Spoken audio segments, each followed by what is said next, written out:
Na mtazamaji wetu wa DNTV, karibu tena sana. Hapa ni kwa DNTV, tunakupatanga vitu zote trendi na usio.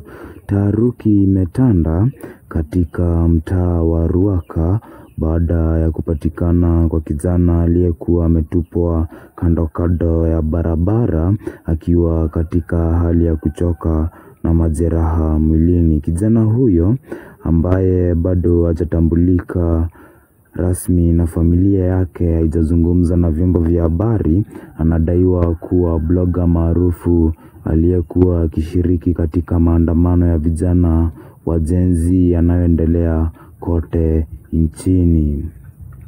Kwa mjibu wa mashuhuda waliomkuta, kijana huyo hakuwa na viatu, nguo zake zilikuwa chafu na alionekana kama mtu aliyepitia mateso makali. Walimsaidia na kumkimbiza katika kituo cha afya kilicho karibu, huku akitoa taarifa kwa maafisa wa usalama. Ripoti ambazo bado hazijathibitishwa rasmi zinadai kuwa kijana huyo alitekwa na watu wanaoshukiwa kuwa maafisa wa usalama baada ya kuonekana kwenye maandamano ya kupinga utawala wa sasa. Maandamano ambayo yameibua hisia kali na mizozo kisiasa na mkubwa miongoni mwa wananchi. Hadi sasa familia ya kijana huyo haijatoa taarifa yoyote rasmi kuhusu kutoweka kwake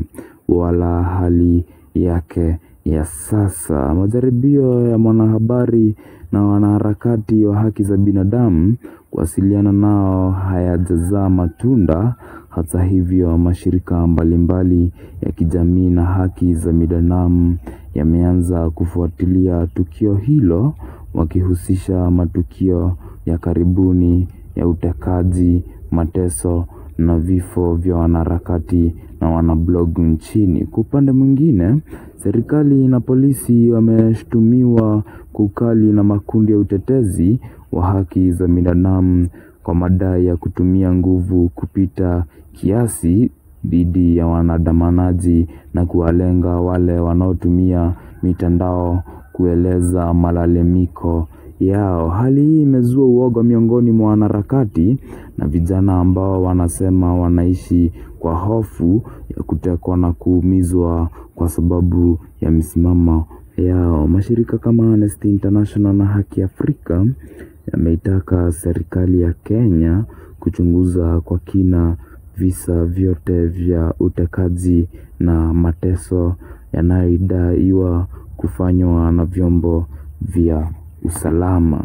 Wameonya kuwa ukosefu wa uwajibikaji unaweza kuzidisha chuki na kuharibu zaidi imani ya umma kwa polisi na taasisi za serikali. Wakati huo huo, mitandao ya kijamii imefurika na jumbe za hasira na majonzi, huku Wakenya wakishirikiana picha na video za maandamano wakikemea ukatili na kudai haki kwa wote wanaoshirikiwa kinyume cha sheria au kupotea kwa njia kutatanisha. Wachambuzi wa masuala ya kijamii wanasema kuwa tukio hili linaonyesha kuzorota kwa usalama wa raia na kudidimia kwa uhuru wa kujieleza. Ikiwa ni kweli kwamba kijana huyu alitekwa kwa sababu ya msimamo yake ya kisiasa,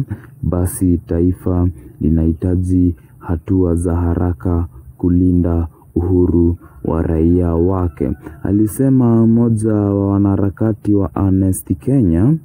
Na bado matarajio ya EPOA na mashirika ya haki za binadamu yanatarajiwa kutoa taarifa rasmi, na bado polisi hawajatoa kauli yoyote kuhusu tukio hilo.